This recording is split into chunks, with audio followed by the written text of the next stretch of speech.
Kati wabakugamba nti ogenda Dubai go wali omanyi ogenda kugenda waliyo enju gy'ogenda osula waliyo emmotoka ejja okukima ekutwale wali obaddekawo nga bagamba nti ogenda kulinnya nnyonyi omuntu yenna bw'ova n'ogenda tugeze ng'ogenze nga Dubai ennyonyi n'ekutwala kiro n'otuuka kiro bw'obanga okyali mu bbanga n'olengera ekiri wansi ng'owatudde ku ddinisa oyinza ogamba otuuse mu ggulu okimanyi oyinza olaba nga ensi yonna eyakka nga buli wamu wa ng'olaba buli kimu kiwedde nga bampa akatanda akawaggulu nembeera akatanda waggulu awo night yennyini nnyini wansi omuyaye yalina girlfriend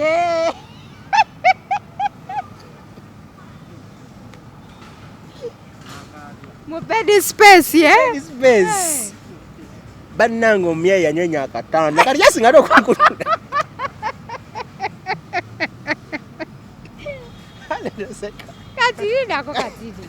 akatanda we kasooka ne kenyeenya cuku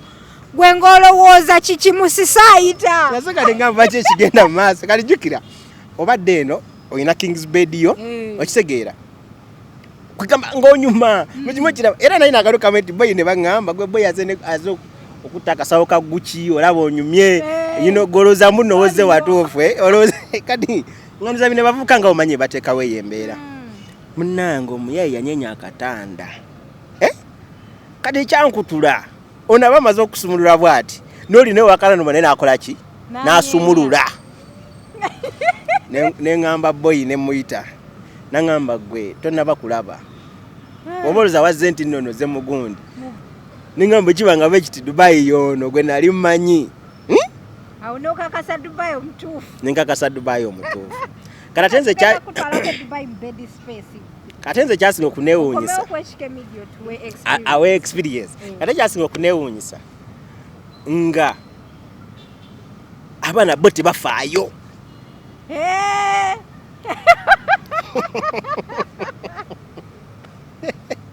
abaana tebafaayo abaana onaleeta cukucuku olinaleeta fokofoko nkugambe nga kati nga bafuluma n'obalaba awo ne bakwitako obuyisi ne bagenda mu bathroom bo tebagala mmanya nga bamaze nga tebagala mmanya nadda nayingira obuliri bwene oba nanywa amazzi oba nakola n'amala nakola ki ala paka amuliya kati nenkola ki nandaga awo okubeera by the way si birungi okwogera neze bw'omundi gwe nasobola olaba ku kiku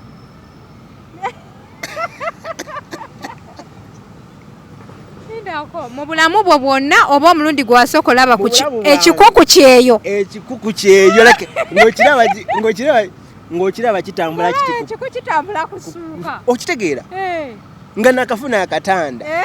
gwe gwe nasooka olaba ekiku nga kitambula bwekiti era neŋŋamba boyi nemugaa ki ekigenda mu maaso nno bwe natereera ate naye mba nga nze akola ki okitegeera nakyewuunya nnyo kubanga natuka ekiseera gaayo oyo nakaaba amaziga olwo oyo kyali naye ate nemmala kubanga kati nze kagambe nze nasula ku balukoni ng'omusana gwa 2:16 guvaayo ku ssaawa 12 zennyini nga gwokyanga ogw'essaawa 5 ogumanyi naye nga ekinene nnyo kyennyambibwamu bwaba guddewo wano nnyingira ne ntuulako either katanda k'omuntu oba ne nnyimirira essika nkube okitegeera kyegamba dde essi nenkuba mukko naye nga nabeera abaliyo banjulira musobola bagamba amannya abanyambako okuba nga bampa ekyokulya kibula omukazi bwe yafa bingi bya Allah buli omanyi tetuli perfect ffenna tukola ebintu nga byanjawulo. Showtime Music presents Aziza Zion live at Serena Hotel Kampala in Strings of Love concert.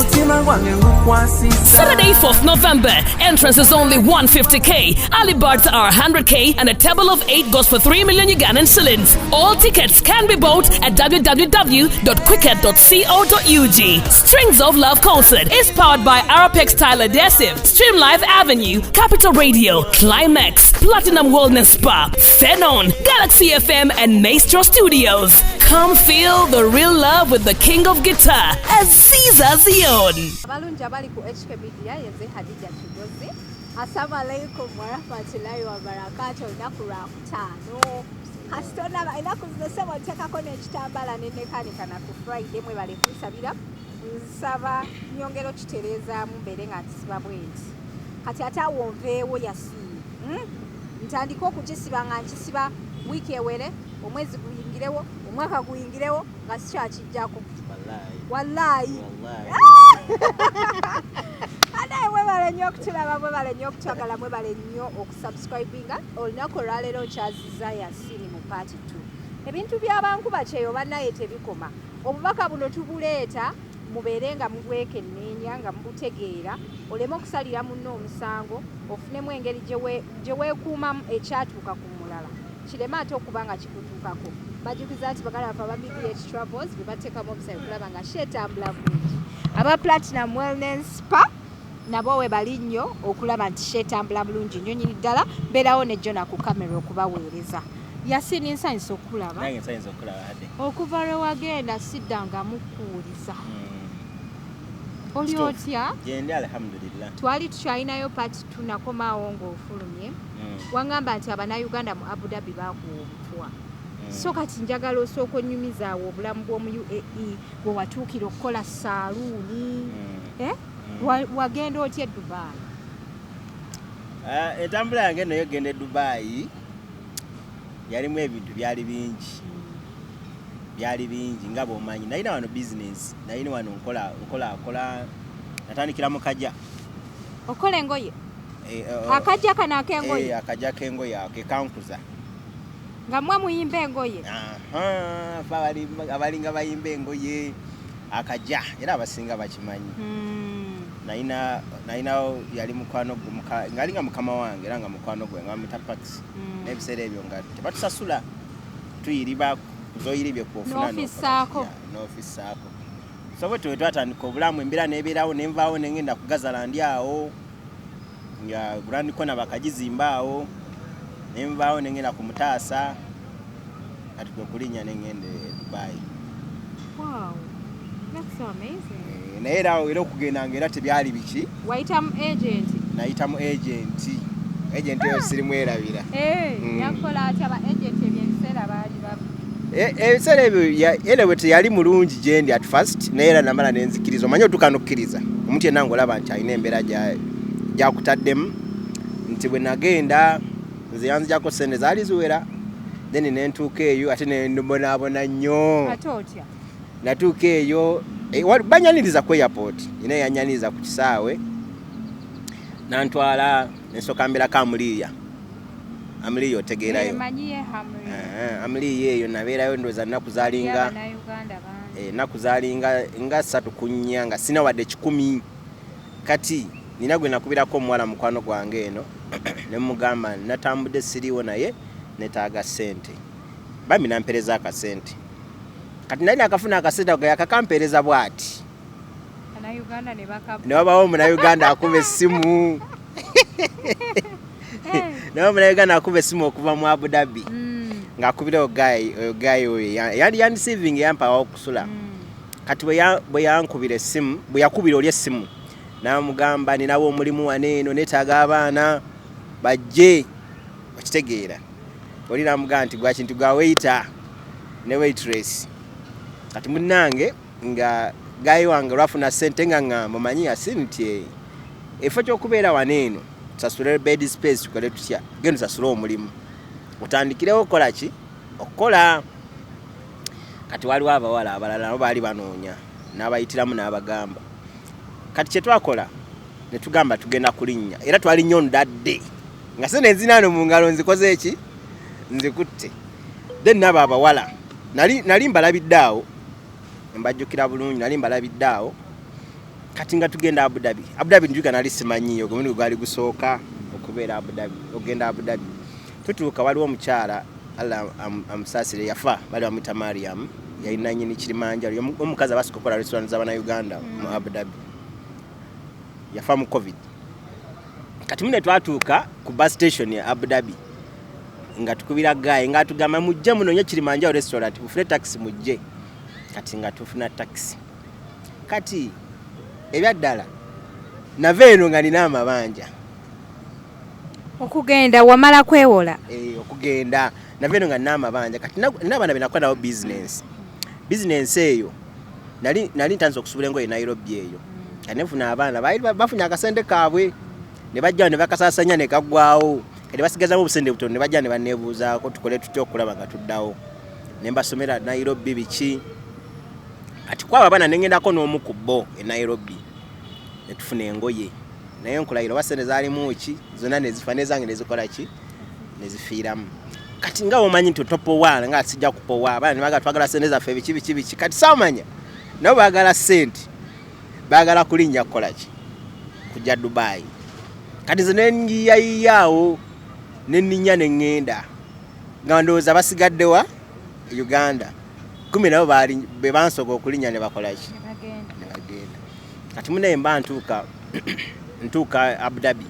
nga bo batuuse dda nabo baali bazze ku bya mirimu ebyo ne bandaba kale mukundaba mukutya ne bakubeera ne bagamba Yasin wuuyo oba okitegeera kati omukyalo Mariam yanyamba nnyo by the way bwe yajja nga bazze n'abagamba tugende waggulu twogere ki nagamba tumubanja sente zaffe kati n'abagamba omubanga mubanja nga azze wano kunoonya kitegeeza talina nammwe muzze kukola ki kunoonya kati muteese mwewe time ajja kufuna abakole ki abakiriyaling kati munnange nga tubeerawo ala nasaasira ne bakibayinga naye era nga bw'omanyi ne tubeerawo kati before ebyo nanga mbadde sinakugamba bwe twatuuka Abu Dhabi gaayo oyo yali taliiwo ng'ali bayitawo Musafa natugamba muninda awo nzija kati nga omanyi obulamu mulungi nga wakajja mu kitundu oli mupya mu sisitimu eyo ne tumulinda bwe yatuuka ne batwambusa waggulu kati gabo noyingira mu luumu nenga ina balcony kati twatuuka nga tumanyi tugenda okusula n'atuyisa mpaka mu balcony wabweru awo ku balcony natugamba mujje kati kwaliko omuwala alina akabina mama gwe yajja okunoonya omulimu agalaba akabina wali ogayiramu oli yani kati nkujjira ali omuwala alina akabina kati gayo oyo bwe yalaba omuwala yatugamba mwe mufuniddewo emirimu labona akabina okitegedde yatugamba mwe mufuniddewo emirimu kati at first nga omanyi oyo bane okutya okwo oli mupyamu kati twatya ntugamba kireka emirimu tufunye nga tomanyi na kiddako leka oli green gayi kyeyakola natugamba mpe sente zange kati nga omanyi ze nenkwata sente nenzimuwa n'abalala ne bamuwaawo ze baali bamuwadde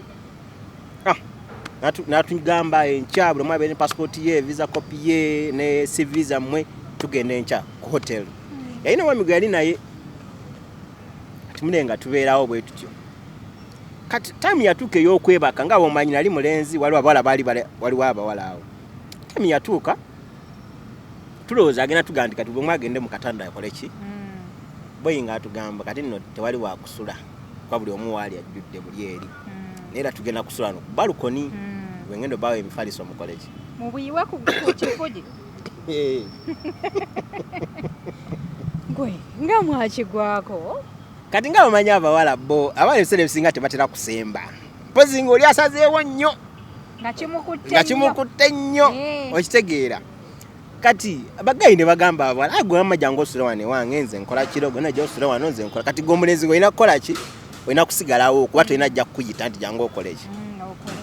kati munnaye waliwo oyo omuwala oyo gwe gambye owakabino yagamba nze sina gye ndaga nze sisula n'abasajja nze ngenda kusula wano waba Yasin asuze wano yegomba gwe yayita negombye nendowooza bw'oba Yasin asuze wano nendowooza yalina bambi ensonga ze kati munnaye nga manyi bijasi bya that night tugenda kufuna omulimu tukole ki jukira tolina woosasudde okitegeera sente ozikutya zino oziwaddeyo tosigaza sente wadde omanyi shiwaddiiru nga nekyaliwo eri akugambye ndi shiwaddiiru bw'otuuka bagenda kukola ki kuba naye teyamanya nti oli agenda kunziba yali amanyi mulimu shuwa mune nga tugenda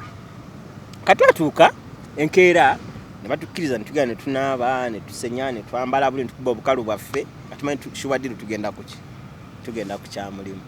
Allah omanye ebizimbe biri obimanyi kizimbe muyingira waliwo reception okitegeera ne wakimanya asobola okubeerawo mwe ne mutalowooza ne muyiga mu kizimbe bo baba bamanyi bamwegamyemu oba kiki. Kati bagayi kye baatukola twalinga abantu nga 11 bwe batyo 2016 yawo. Kati bwe twayingira mu kizimbe ne tutuula mu bitebe ebiri awo bagenda batugamba mulete visa mulete byonna passport copies amwe n'obufaananyi biki nga tubiba bulungi nnyo tumala bibawa neza balinnya lift nga bagenda mu dustbin nga babisuula eyo. Kati ffe tutamanya bayambuka mu lift ne babeera eyo ndoza dakika zalinga nga 2 ne badda ne batugamba it's okay tugende batuge tubawemu 1 week tujja bakubira ndoza kakado kategeera. Kati twaze species tugamba ddala mazima lwaki okitegeera. Kati nga omanyi ng'oli mupya okay ne bimanyi nti osotwala CV ne bagiteeka. Kati twabuuka luvannyuma nnyo ndikirabika baboyi tebalina mirimu baali baagala tukola ki kutubba nga tukomawo. Kati awe natandikira okulaba ennaku nga ndi mu Abu Dhabi kuba we najja wava otya ku Hamriya n'odda mu Abu Dhabi. Kati Hamriya nti ngenda okuvaayo jjukira nze oli yampikira ku airport bwe yandusa Hamriya yangamba wano beerawo ku Katono okitegeera. Nejjukira nali nva eno nga mmanyi naawe okutuukirawo okusula n'essaali nawo kuba jjukira gwova eno ng'agambye buli kimu kyonna kyonna ogenda kikola ki kiwedde. Kati we natuuka akumanya naye natuuka nga n'emitwalo 10 egy'e Uganda nenga bw'etaano bubiri nali sibuvungisizza ate nga wobuvungisiza Dubai zibeera 7. Kati tuno kakuzese eyankima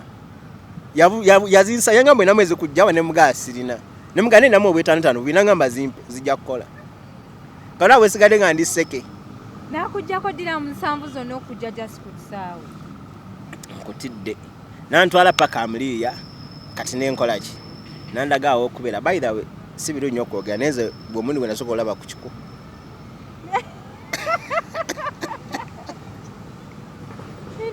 mu bulamu bwo bwonna oba omulundi gwasooka olaba ekikuku Kyeeyo ng'okiraba kitambula kitambula kusuuka okitegeera nga nakafuna Akatanda gwe gwe nasobola olaba ekiku nga kitambula bwekiti era neŋŋamba boyi nemugaki ekigenda mu maaso waje mwandeese. Kati wabakugamba nti ogenda Dubai go wali omanyi ogenda kugenda waliyo enju gy'ogenda osula waliyo emmotoka ejja okukima ekutwale wali obaddekawo nga bagamba nti ogenda kulinnya nnyonyi. Omuntu yenna bw'ova n'ogenda tugeze ng'ogenze nga Dubai ennyonyi n'ekutwala kiro n'otuuka kiro bw'obanga okyali mu bbanga n'olengera ekiri wansi ng'owatudde ku ddinisa oyinza ogamba otuuse mu ggulu okimanyi oyinza olaba nga ensi yonna eyakka nga buli wamu wa ng'olaba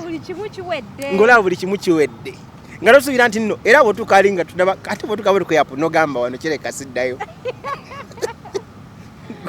otomanyi gy'olaga wanoga kireka omulimu ngufunye ekikoze eki nga tomanyi nakumanya nti muyinza ofuluma mu airport n'olokowera ekibugumu nga kikuba bwe kiti ng'obula kufa okitegeera kyobadde tolowooza nako. Mune lunaku nasooka olaba ekiku kati kankubeyo ne kana akasinga okunsapurayizinga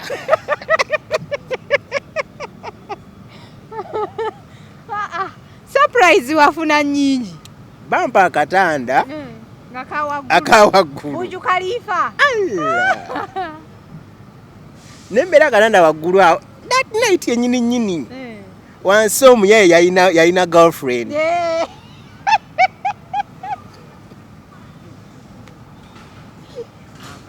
mu bed space bannanga omuyaye yanyonya Akatanda kati yasinga ate okukulunda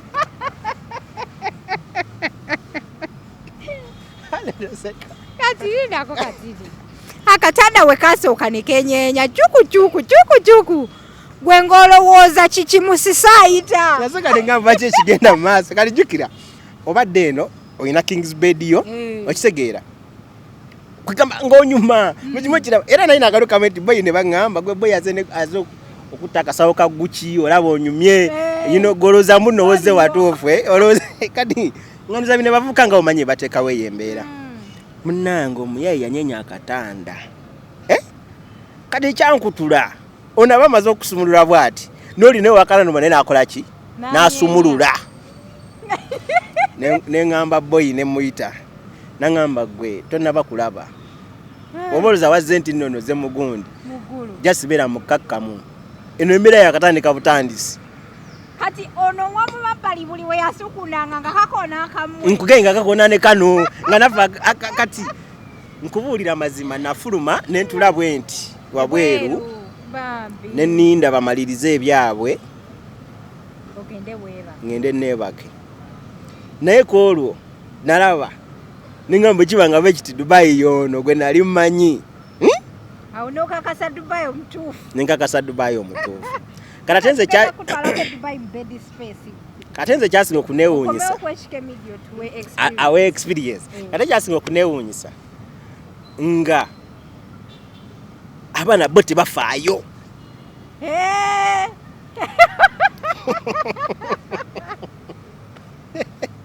abaana tebafaayo abaana onaleta chukuchuku olinaleta fokofoko nkugambe nga kati nga bafuluma nofuluma n'owalaba awo ne bakwitako obuyisi ne bagenda mu bathroom bo tebagala mmanya nga bamaze nga tebagala mmanya nadda nayingira obuliri bwene oba nanywa amazzi oba nakola n'amala nakolaki gwamanya galige makaga yes era ze boy we namugana ngamba boy tonnaba kulaba toddamu nakuŋŋamba ebyo bisitole mbunkunyenyeza Akatanda otegeeza nengamba kale kati munewe kuvayo nengende Abu Dhabi natuka Abu Dhabi bayita utankala mai waliwo nyabafirikaawo je natukira kati nera niko kubanga we nakuvayo eri mu kuzi interview bikitukomyewo twakola interview wadde ki netudda kati gayo kyeva mugamba gena kola nti awo okusula nanga omanye ekiriwo ekitufu sina wa kusula kati nabuka luvanyuma nnyo nti naye ate ye yali akanabe nga yoza motoka musafa naye nga talina wasula kati nga eri nga mu accommodation afuna nusu 8 nga asula mu accommodation musafa eyo nenga wanajjawo buzi nenga wakigambo kingi ngayogera nnyo kati nga nawe n'obanga onokolotanga asobola okujjako sente okitegeera by the way omukulu yanetera nnyo Embeera enzibu ennyo era namwewunyana nnyo okuba nti nno bwe natereera ale nemba nga nze akola ki okitegeera nakyewuunya nnyo kubanga natuka ekiseera gaayo oyo nakaaba amaziga olwo oyo kyali naye ate nemmala kubanga kati nze kagambe nze nasula ku balukoni ng'omusana gwa 2:16 guvaayo ku ssaawa 12 zennyini nga gwokyanga ogwe ssaawa 5 ogumanyi nenga ekinene nnyo kyennyambibwamu bwaba guddewo wano nnyingira ne ntuulako either katanda k'omuntu oba ne nnyimirira essika nkube okitegeera kyegamba dde essi nenkuba mukko naye nga nabeera abaliyo banjulira msono bagamba amannya abanyambako okubanga bampa ekyokulya kibulayo omukazi bwe yafa bingi bya Allah buli omanyi tuli perfect fenna tukola ebintu nga byanjawulo wadde bingi bye yakola n'ate bangi bye yayamba kiringa nawe oyinza ganti Yasin mu binnya inakyo n'ate bangi b'oba okoze eki b'oba oyambye tosobola kwera perfect mirundi 10 ku kinnaakyo kati hadde nkubira mazima Embeera gye nayitamu eri nakati bagayi bakyaliyo Isima era wonna wooli Isima seka Isima nkutumiddeko nnyo ne Abdullu kati bakola ku Pink yali kati bagita Kampala restaurant sawa zino naye yali Kilimanjaro kankubulira nayo omwala muta Edith wabula yesimanyi wali ne Allah wali nsasa nenzamu ne mulaba ndi mwebaza omanyi lwaki omwalo yasula awo nange that night kati enkera bwe nabe baggwawo nga omanya abawala afuna ababakwana abataxi gye baleeri abakolaki kasente bakolaki bakayina nedemo oyo buli atukanga ekiseera ng'agenza okufuna akamere wansi nga lwamuwa emmere alina okundeetera nangamba sina akamere kaako okitegeera nendyako kati baseka Isima abo ne Abdu lwaki mba treasuringa nnyo nti batukanga ekiseera nga balina okundeetera ku mmere nga banyuse oba okitegeera olusi nga Sekayisima ne Sekabuduyo nga gamba nti engeri gyenkedde nnyo saa 10 jangu ogirawo okola ki obuyiwa waneno webakemukko oba okitegeera then omulala bali bamwita annual naye yambeererawo yaŋŋamba nga jangu osule nga yasula fulaati ye waggulu ng'era mubaawo ku Burj Khalifa nenkola ki neneebaka kati obulamu ne bubeerawo bwe butyo nkolayira hadde natambula nga nnoonya omulimu nga buli wentuuka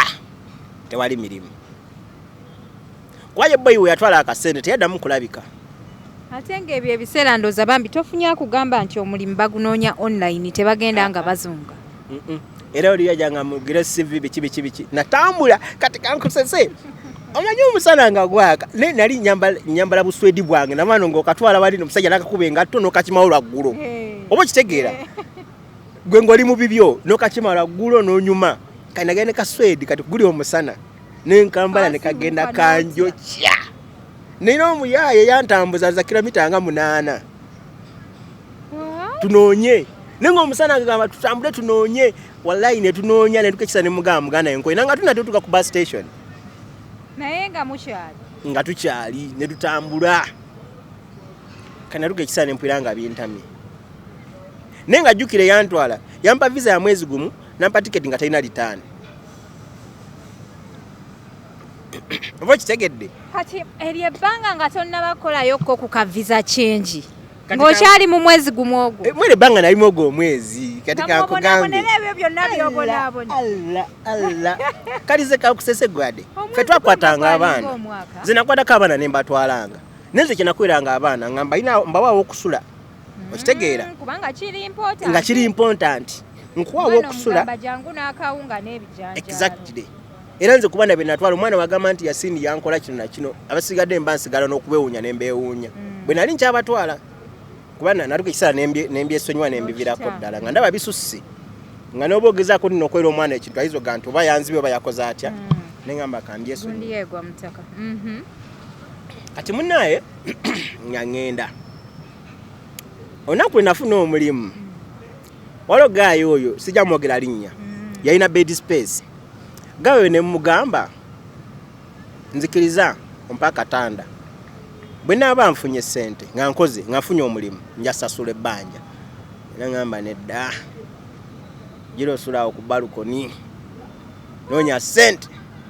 naye nga jjukira omusana mungi era nga naye munnange nabo tobanenya baba bayambayamba dda abantu ne babakubirayo kituufu nga kabaga kankalawo ku balukoni kati kola bwakyabukya neŋŋamba naye nina talenti y'okusala enviiri manyi ekituufu adde mmanyi osala enviiri jonsaleko ku nviiri nina tale nange embeerawo neneewuunya manyi n'ekitibwa colors buli kimu kyonna ebyo kitogira tokola wano saloni e Uganda buli omu yakiŋŋamba nkyakirowoozaako naye nga nsuubira ogikola obudde bwonna kati nentambula just nga wonova onoga kati kanoonye manyi osala lwaki sirumba najuka enviiri ze eri bali abasajja beeriye kati nasooka nenga ku saloni yasooka ne baŋŋamba ne bangoba kati nentambula tugeze nga bonova wano nogenda nga paka Kampala nga notambula paka nga Makindye kuva ekamocha paka Makindye kanatuuka bigere kati omanyi omusana gwali mungi my goodness gava nekubira nti oge wadde kale ne abaana babonaabona eyo nenzireza abaana bamu tebabonaabona nga etwabonaabona fadde 216 twabonaabona nzira newunya notino omwana nga abadde azze najja ewuwo oba n'omugamba nti nno fuba wano ogende wali eri kadi yiiyo kuliko ssente okitegeera ojja linnya baasi otuuke okole ki nakulaga nti nnawe okoze eki nefa omuntu atukanga nga tolina na ssente za kaadi nga tolina muntu ajja kukwema kuba oli musajja olina kutoba gwe nga musajja kufuuka ki oyagala okukola ki kubeera kati nze kagambe natambula natuuka awantu we nafuna omulimu nze nayingira buyingizi nga tebaŋŋambye nti waliwo interview omanyi okuva eri nga nze nantuyanye nayingira buyingizi babbu nengwa mu bawalabu omwalabu nankwata nanteeka mukasenga akamu naŋŋamba what happened shu kati teyaŋŋamba na wairate yaŋŋamba who are you? Nakwata nga bono kwata spray naloka nfuuyira omanyi okufuuyira ng'afuuyira dduumu ng'afuuyira Lwaki? nga ntuyanye nangamba you smell bad nkubulira lya sonyiwa mukwano okuzeka naye bannaayi nangamba you smell bad ne banfuuyiramu ako akasenge n'afuuyiramu nga bona ofuuyira ebiyenje ng'akufuuyira tugeze oba yali spray air freshener okitegedde ate nga air freshener tebagifuuwa ku mubiri maama nnyabo kugambe yafuwa naga shumisikini mugaye masikini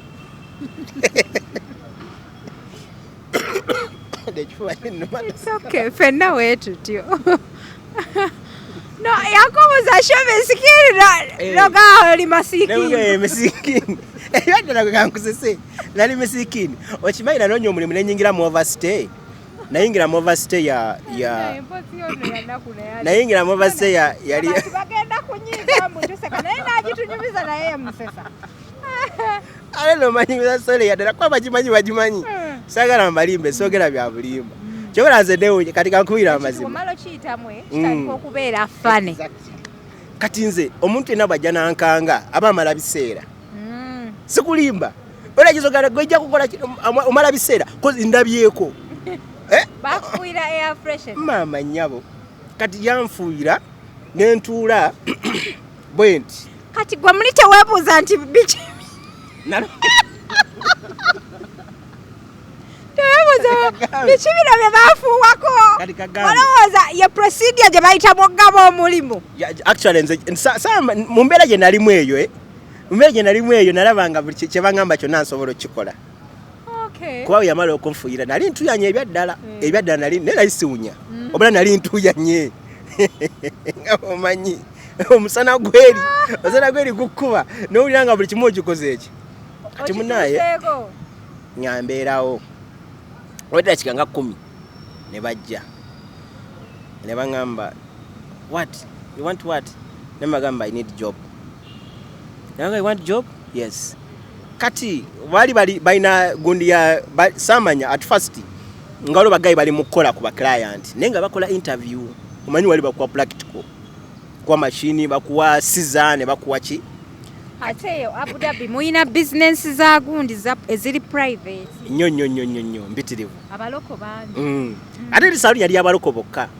like locals only nga temuli baddugavu bagenda mpozi abaddugavu abaloko kati nze nayingira ne banneewo nkyebula bampita masikiini at first kati munene nyingira bulungi nnyo we namala bamaze okunfira biduumu byabwe bambuuza amaziga gampita namugamba gamba I need a job where from Uganda Idi Amin konze Idi Amin Uganda kubanga mumanyi basajja bali bamanyi Idi Amin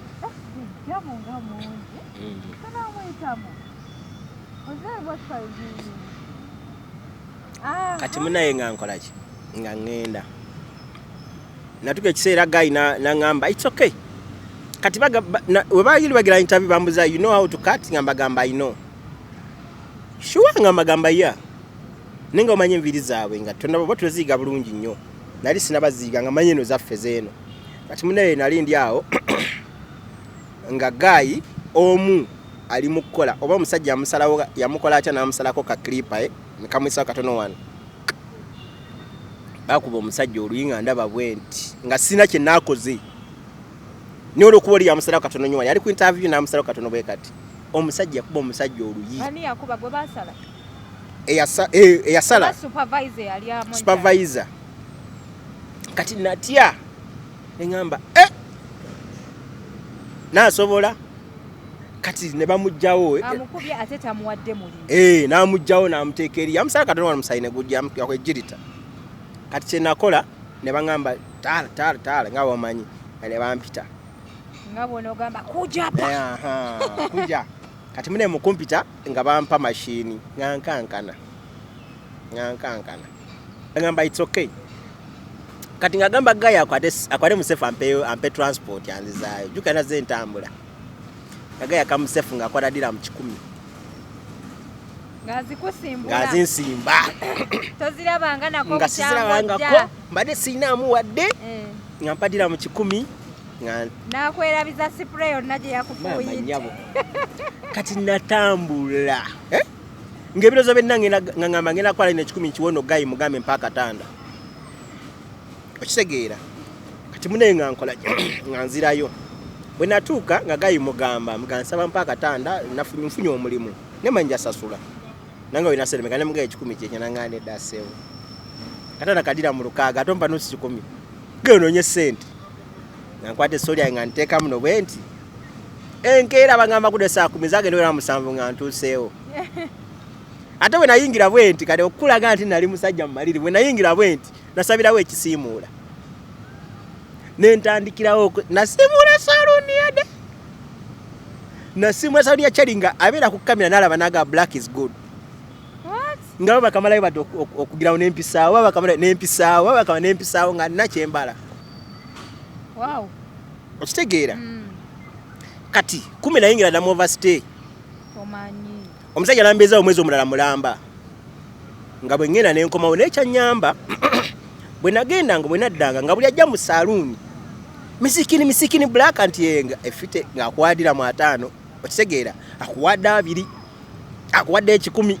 nakunganya renti namujjaawo nga tali ku musala tali kuki gayi ne mugamba mpaka Akatanda kati gayi nagenda mpaka Akatanda nga ku mulyango lyango nengeranga bwe ngenda nentukanga nenongosanga bampanga nzijja kati nakola obuliri bwe buliseze nafunanga nalinga njagala kola buliri obwo kuba nalina embeera enyiike bwe nakama amaziga nga ndi ku balkoni nengamba wallahi bwe nfuna Akatanda njagala nsulenga mu road nga ate ndi mu ddeeka omanyi kitegeeza nga nakalekako emifaliso 2 nenga nengula bukate ni buno bwe butya nali njiza embeera nali njiza embeera za bed space nga bwe ziri nembusiba bulungi nnyo nenekake suuka zange nengamba wano nja kubaawo ne piro kati buli yajjanga ng'ayingira wati ngalaba obuliri bwange nagamba habula asula wano ye baaba asulanga mu road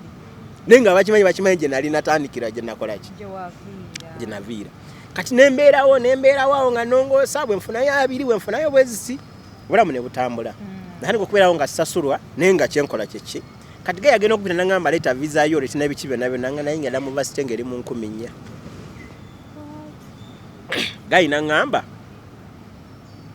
I'm going to take you back home then I'll send you a visa you come nemga bosina jendaga nemga sina jendaga nyamba nenkaba nenzika ku bigere bene mga please help me I'm not going anywhere kati nekikwatibwe nako nekingamba isi kati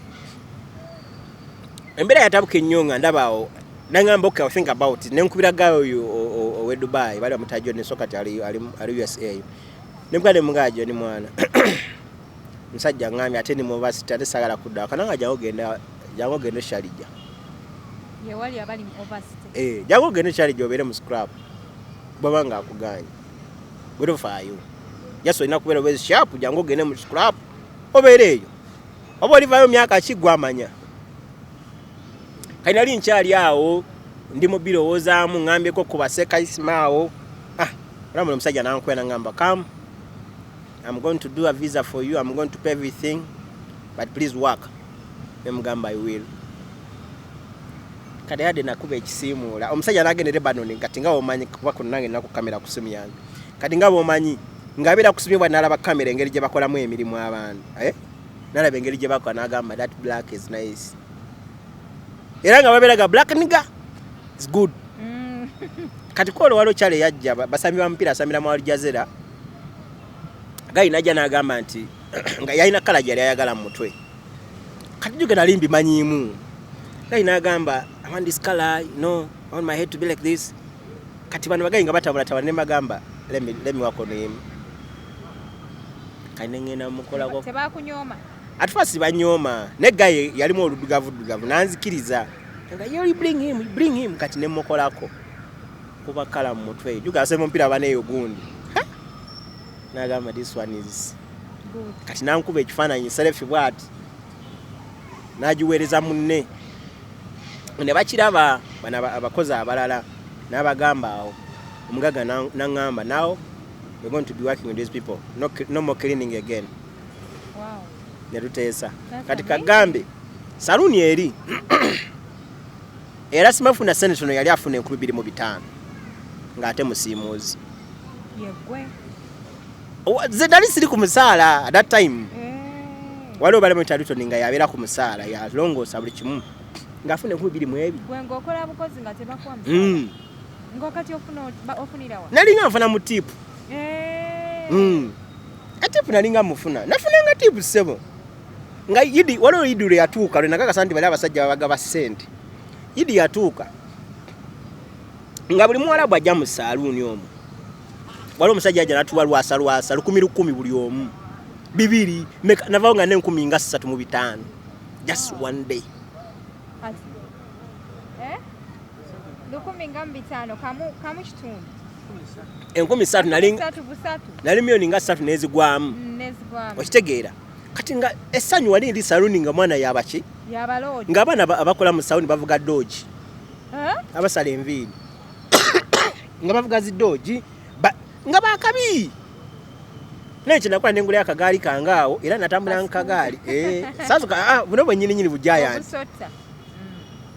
ati kyenakola nabeerawo gayi nankwasa omulimu nankolera visa naye kalyatukanga ekiseera mu time y'okunsasula ng'omwezi gugwako nampaayo 1,200 nampaayo 2 okitegeera omusaala nali nakuba nga nfuna 15,200 omusaala yisya gomanya abaana basala enviiri esente zebafuna gwinga kika ng'okola mwezi sawuni ezakabi ezennene omwezi ene z'obeeramu kati munnange yatukanga ekiseera nga ate akolaki kati nga mbaddewo akabanga mbaddewo mwaka mulamba buli kimu nkiyize nzizeyo okusoma bye nasoma ebimu ebintu byabwe ebyo mbisomye njiza okukola facial njiza okukola biki okitegeera nga nkuguse nga mbimanyi nsobola n'okukola type skinning kati kyavaamu gayi naakolaki nabanga oluusi time etuuka nagamba ono mesikini talina kyayagaza ssente waka okitegeera nga time etuuka bali bonna ne babasasula nze ne mulinda ne musaba nampayo 10,000 nanga wait biki kati obwongo ne bunziya ne ngamba naye kikyenkola lwaki seenoonya wadde gayi yambeererawo oba okitegeera nange kyenakola nentandika nenfuna akagaali nentandika okunoonya abantu ne bagamba nsala enviiri abaddugavu naye kati nze kye nalinfa ku location nga sibasalira waabwe ng'era ajja nanga ajange onsale nga muga ninaawe nsalira kadde nsooka mbasika ne bajja ku saaluuni awo bajja nk'abaddugavu abatonotono kati ne musaba ne mugamba abantu bange tebasobola sente za wano kwa omwalo bwomu yajjanga bagenda mukolako enjala bagenda mukolako kumusala biki naleka 10,000 ogwo ne mugamba nze abantu tebasobola bino naye zikiriza tubasalire ku sente ntonotono nze akala ngenda kuba noonyanga kati abamu ne bajjangayo kabatakisi ne mbasikanga basasudde ddira mu 3 biki kati nga njagala nnyo alabe engeri gye bakolaki engeri gye watajjangawo baddugavu ne tubeerawo bwe tutyo kali we nalaba nga nfunye tageti y'abo abantu kubanze kuva ddala namwe embeera nze saagala nnyo okunkozesa era oli wankozesa kinnyiga okitegeera kati nentandika okubagamba nti kati ngenda kukola awantu wange naye mujja kujjanga kajjukira oba olina fan base y'abantu but customer olina kwongerawo customer care kati munnaaye nga nzirayo nali nkyabeerawo oyo gayi nga nvaawo kati gayo yali alesa abaana yali alesa abalenzi bwe yabayita abo n'abasuula awo nga talina mirimu kati nga abatwala eyo musaffe eyo mukoza mmotoka biki jjuka tebabawa visa biki kati nenjogera naye ne mugamba abaana storage n'abalekawo ye n'agenda ayinamu ebizibu bye nga mumanyi era embeera ye Dubai kuba wadde obadde olina zi bed space wadde olina biki naye embeera ekyuka bweti negira bweti kati neŋŋamba abo bagayi ne mbagamba mumanyi tunoonye ennyumba nze kirungi nkola noonye ennyumba tubeerewo munoonye emirimu noonye ennyumba bulungi nnyo waliwo omwala baali bamuyita Ruuthi tunoonye ennyumba naye netugifuna netuyingira at time nali nfunye akakyala nfunye akakyotala nkulaba nga gwanyeenya kati Akatanda naye tekabeerangawo nga kajja buzi like kajjanga every weekend so yali mama w'omwana wange Kanabera naye kati yansupportinga nnyo by the way kambererawo nga oluusi lwe kajja ne kabaako kye kandeetedde kulya biki ebyo netandika obulamu bwetyo hadde kyekyavaamu nembanga bwe nali mpiikinze app nga ndaba nfunye kyenfunye nenkola ki nentandika jane yange so natandika jane yange nembeerawo nenjiya buli kimu kyonna okulaba nga nange nkola business eyimirawo mu UAE kuba nasoka kusurveyinga nga mu Abu Dhabi temuli akola ku baddugavu gala akola ku baddugavu yali omu yali mu Naggana yakola ku baddugavu kati nange nenzija nentekawo ka business era abantu bonna nitandika kikwa abantu bonna nembagamba nti ndi wano nga ngenda tugeze nga yizo banogera mu gundi y'Abarabu nga villa no bagamba wendi wano nkolera wano bwe wati ne bagamba ogenda tukwera kwa ne bagamba nedda ne bagamba kale katujje kati nali ngamba zikanyo nga nyaga location yeyo era we nafuna bed space ey'okubiri nentekawo ekitanda kyange wano abakimanyi bakimanyi natekawo n'ekitanda nga ni wanawo omupangisa kati nga ntadde wano wakati nentekawo endabirwamu n'akamenza era omupangisa oyo mujjukira nnyo bambi bwe namugamba ndi ngenda sayira mu nenviiri kuba sikyalina mulimu yanzikiriza nangamba kale kati ne waliwo yantisa nangamba bagenda kukwata tebakkiriza abantu bakola ki basayira mu gundi mayumba tokola business muki kati nalinamu obusende nali nkuŋŋanyizawo ko obusende nga bw'omanyi nalina emitwalo gyalinga 3 obukadde 3 obwa Uganda kandi obondo babukuba ne babuntwalako bonna babubba naye nga babubba batya omuyindi eyanziba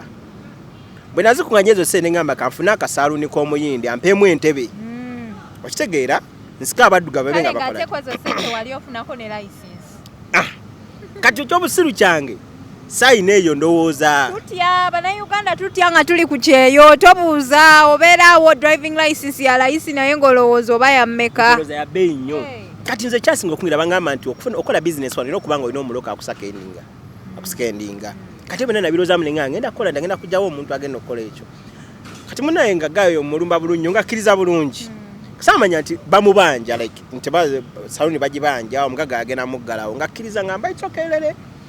naye omukozi gwe nali nkola naye yali muyindi baali bayita tankalamayi awo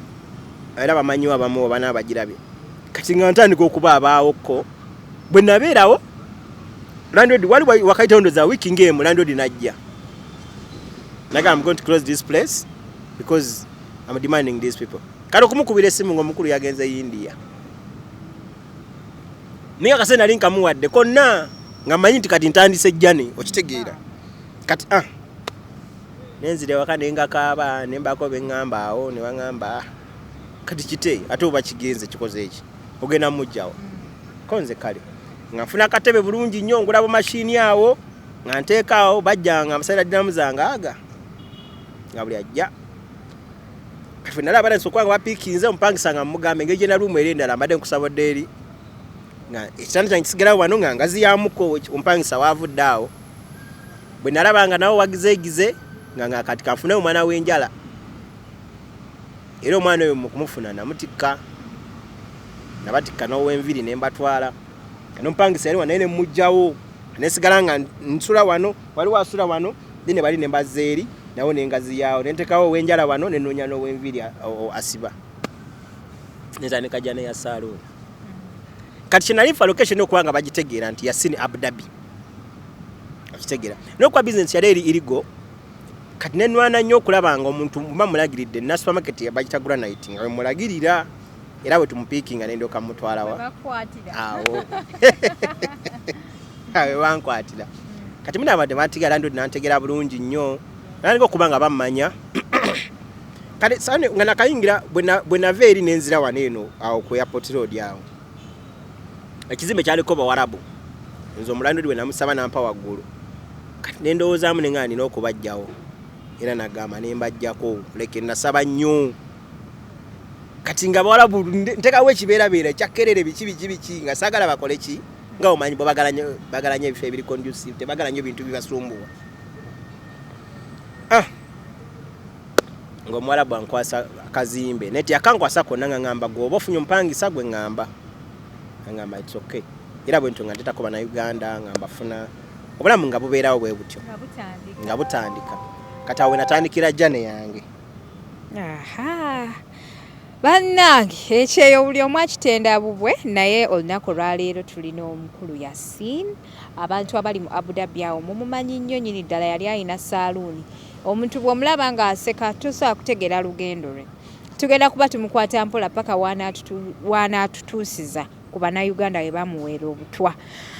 Njagala okubebaza nti mwebale nnyo okutulaba, mwebale nnyo okutwagala, mwebale nnyo okusubscribinga oba oli mpya ku channel eno. Nyiga akagamba ako ka subscribe okubeera ng'ojoininga show. Oba oli ku Facebook, Instagram beera ng'olikinga page ofollowing okubeera ng'ojoiningirawo show. Bajjukiza nti aba BBH Travels be bateekamu omusayi kulaba nga show etambula bulungi. Bakugamba nti gwe ayagala okola visa change, ayagala okola visa extension, beera ng'obakubirako ku namba y'essimu gy'olabawo wammanga. Nawe ayagala ogenda okusuubula, abagala okola freelancers visa, waliwo visa ez'emyaka 2 nga gwe boosi wo. So bagamba nti bakubireko ku namba y'essimu gy'olabawo wammanga babeere nga bakolako bulambalamba. Banafa Platinum Wellness Spa tembuuza kye bakola. Bakola spa, wabeerayo massage, sauna, steam, gendayokko onyumirwa obulamu. Mugana wange ng'olabye ne Dunia